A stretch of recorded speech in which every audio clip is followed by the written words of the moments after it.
Assalamualaikum warahmatullahi wabarakatuh. Nah, di sini saya akan menjelaskan tentang kaidah pembuatan dan prinsip tes esai. Yang pertama yaitu pengertian tes esai. Ngalim Purwanto menyatakan bahwa tes esai bentuk uraian adalah bentuk tes yang pertanyaannya memerlukan jawaban karangan atau kalimatnya panjang-panjang sesuai dengan kecakapan dan pengetahuan si penjawab. Yang kedua dari Arif Pinto, tes esai adalah sejenis tes kemajuan belajar yang memerlukan jawaban yang bersifat pembahasan atau uraian kata-kata.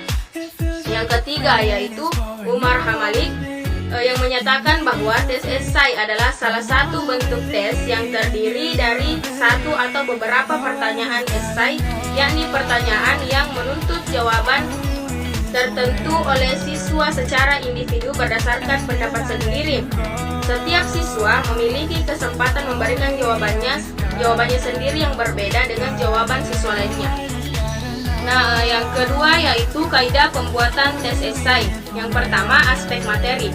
Dalam aspek materi ini ada soal harus sesuai dengan indikator, batasan jawaban yang diharapkan harus jelas, isi materi sesuai dengan pelajaran, isi materi yang ditanyakan sudah sesuai dengan jenjang sekolah atau kelas.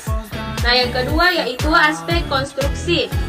Rumusan kalimat soal harus menggunakan kata tanya atau perintah yang menuntut jawaban terurai. Yang kedua yaitu buatkan petunjuk yang jelas tentang cara mengerjakan soal. Yang ketiga, buatkan pedoman penskoran segera setelah soal disusun dengan pendekatan skor 1 jika benar dan 0 jika salah.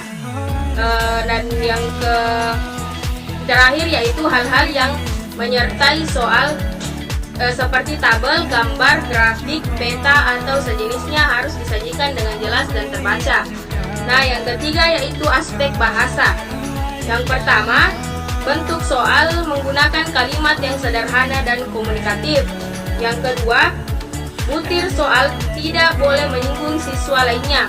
Dan yang ketiga yaitu tidak menimbulkan penafsiran ganda. Menggunakan bahasa Indonesia yang baik dan benar.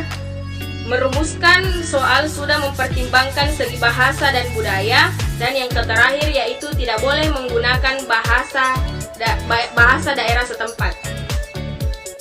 Dan yang ketiga yaitu panduan penyiapan butir-butir tes esai. Yang pertama, buatlah serangkaian pertanyaan soal yang akan meminta siswa akan segenap penguasaannya terhadap pengetahuan yang diperlukan. Yang kedua, buatlah pertanyaan yang sudah tentu yang para ahli akan setujui bahwa jawaban seseorang lebih baik dari jawaban yang lainnya. Yang ketiga yaitu tulislah perintah atau soal sekomplit dan sespesifik mungkin tanpa mengganggu tujuan pengukuran hasil pencapaiannya.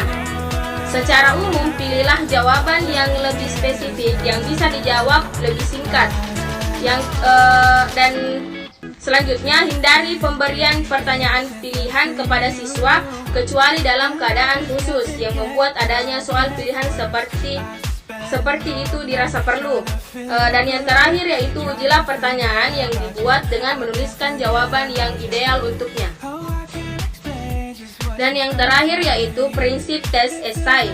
Yang pertama, pertanyaan atau soal yang mengarah pada siswa untuk memperhatikan segenap penguasaannya terhadap pengetahuan yang diperlukan. Selanjutnya, pertanyaan yang sudah tentu yang para ahli pasti akan setuju bahwa jawaban seseorang lebih baik dari jawaban yang lainnya. Selanjutnya yaitu pertanyaan yang lebih spesifik yang bisa dijawab lebih singkat. Selanjutnya, hindari pemberian pertanyaan pilihan kepada siswa kecuali dalam keadaan khusus yang membuat adanya soal pilihan seperti itu dirasa perlu. Dan yang selanjutnya, ujilah pertanyaan yang dibuat dengan menuliskan jawaban yang ideal untuknya. Dan yang terakhir yaitu tulislah perintah atau soalnya sekomplit dan spesifik mungkin tanpa mengganggu tujuan pengukuran hasil pencapaiannya. Mungkin itu yang sempat saya sampaikan, kurang dan lebihnya mohon dimaafkan. Assalamualaikum warahmatullahi wabarakatuh. 'Cause if I hurt you then we'll go down.